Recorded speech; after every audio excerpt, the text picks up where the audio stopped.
waktu mengawaki Nanggala pun pernah mengalami hal yang serupa, namanya blackout. Tadi saya lupa menjelaskan apakah si blackout itu. Maka pada saat blackout itu berarti tidak ada tegangan, sama sekali tidak ada tegangan, semua mati dan hanya lampu emergency yang menyala di dalamnya. Posisinya adalah yang belakang ini langsung turun. Ini kurang 55 derajat, bisa lebih. Langsung foot begini. Tidak sampai dengan 10 detik, itu sampai dengan 90 meter. Sehingga bisa membayangkan, bapak-bapak ibu semua bisa membayangkan bagaimana posisi blackout saat itu.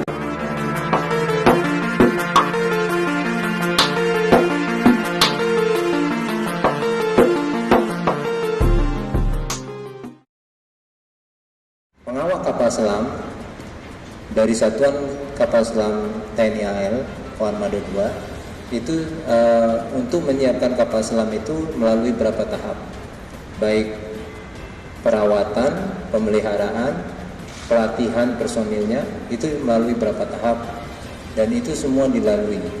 Dan untuk menjadi komandan kapal selam melalui beberapa tahap juga. Pasti dia pernah palaksa, pernah kadep ops, pernah perwira divisi sebelumnya. Ini menunjukkan bahwa pembinaan karir itu dilaksanakan sesuai dengan tahapan dan bertahap dan berlanjut. Itu yang selalu dilakukan oleh kita sebagai pengawal kapal selam. Jadi berbagai operasi kita lakukan, itu kita biasanya membawa 50 personil. 50 personil, bahkan kalau tugas penyusupan kita membawahi plus 1 regu pasukan khusus. Jadi 1 regu itu sekitar 7 orang. Jadi sekitar 57 orang. Sedangkan pada saat kejadian tragedi KRI Nanggala kemarin tenggelam hanya 53 orang. Dan selain itu pada saat kejadian hanya membawa 3 buah torpedo. Padahal kapal selam ini didesain untuk membawa 8 torpedo. 1 torpedo beratnya itu sekitar hampir 2 ton. Jadi pernyataan yang menyampaikan bahwa kapal selam ini kelebihan muatan itu sama sekali tidak berdasar. Dan mungkin belum berpengalaman. Ini kita sudah berlayar bertahun-tahun dan tidak pernah ada masalah. Jadi kalau dinyatakan kelebihan muatan sangat tidak tepat dan sangat salah dan tidak berdasar.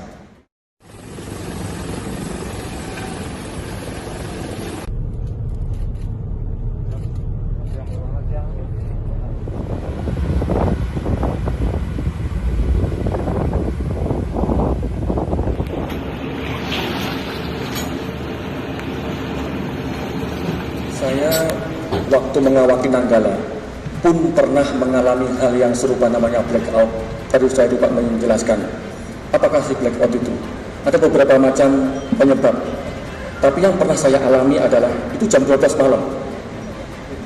Jam 12 malam blackout, saya sedang istirahat di lantai 3. Maksudnya lantai 3 itu karena tempatnya tidurnya adalah begini-begini, saya naik yang nomor 3.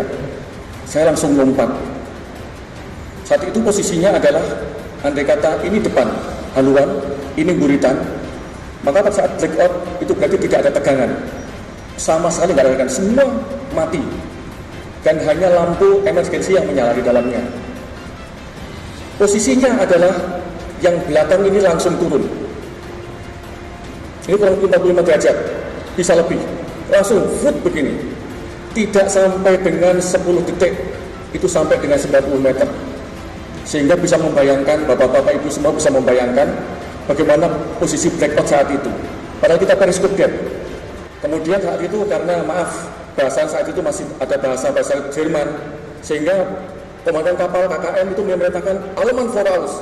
Apa Allmann voraus? Kita semuanya berangkat ke depan.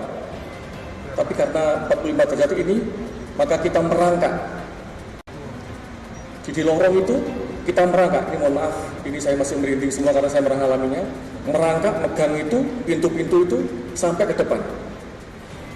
Yang dilaksanakan oleh KKM adalah menghembus tangki pemberat pokok ini sama tangki tahan tekan, sehingga kapalnya bergerak naik. Apa masalahnya?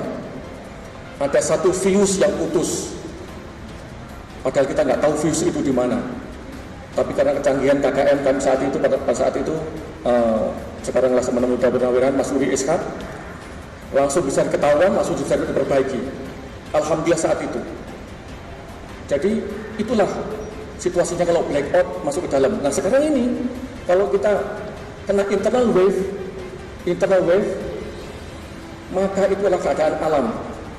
Keadaan alam berarti kalau sudah terbawa sama arus, begini, apa yang dapat kita laksanakan? Nggak ada yang mampu bisa untuk menggunakan keselamatan apapun, nggak bisa. Ingat, gayanya adalah 2 juta sampai dengan 4 juta kubik. Mampukah untuk melawan itu? Mampukah? Kalau begini buat begini, bagaimana posisi personelnya kita? Apakah diam setempatnya masing-masing? Ingat saat itu mereka masih terjaga semua. Jam 3.30 itu posisi mereka masih di pos tempur masing-masing. Maaf ini sangat saya menggebu-gebu karena saya merasakan bagaimana saya nggak mau misalnya anak buah saya digini-ginikan karena kesalahan mereka tidak mau saya. Ingat 3.30 mereka masih di pos tempurnya masing-masing karena kapalnya masih posisi persiapan menyelam untuk penembakan. Belum nembak kapalnya, belum nembak. Jadi masih di posisinya masing-masing. Dia masih di tempat ruang torpedo, dia masih di tempatnya di PIT-nya, pos tempurnya, dia masih di kemudinya, di ruang mesin. Kalau dia sudah bergerak begini, bagaimana posisi anak-anak ini? Gelundung semua, Pak. Gelundung semua, semuanya pasti akan terbawa sini.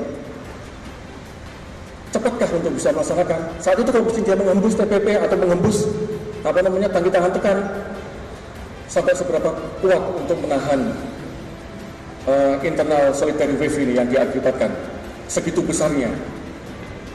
Nah, ini mungkin bisa dilihat kembali nanti bagaimananya sehingga kita bisa, inilah yang kemungkinan besar bahwa terjadinya seperti demikian, sehingga memberikan gambaran kepada rekan-rekan wartawan juga yang mungkin yang melihat ini bahwa sebenarnya itulah kondisinya. Saya bisa merasakan bagaimana yang adik-adik kami rasakan semuanya, karena saya juga pernah merasakan bagaimana yang namanya jatuh. Ingat, kalau 800 meter itu berarti tidak sampai dengan 1 menit kalau mesinnya itu langsung turun ke bawah.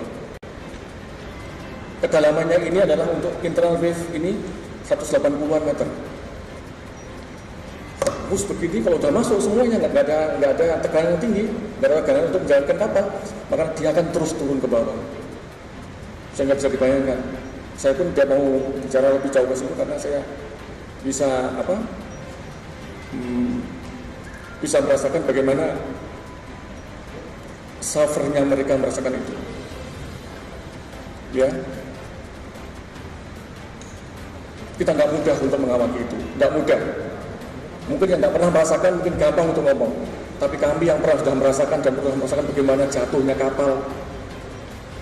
Bahkan kami latihan untuk kapal 209 1400 di Korea ini pun kami latihan sampai begini-begini. Kami tahu bagaimana untuk melakukan itu.